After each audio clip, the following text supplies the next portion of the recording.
Die lelike eendjie.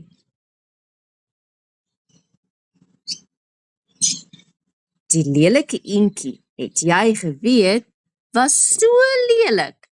Almal het sy naam vergeet. Al die ander eendjies het hom gespot, want hulle was mos jaloers op die slim kop.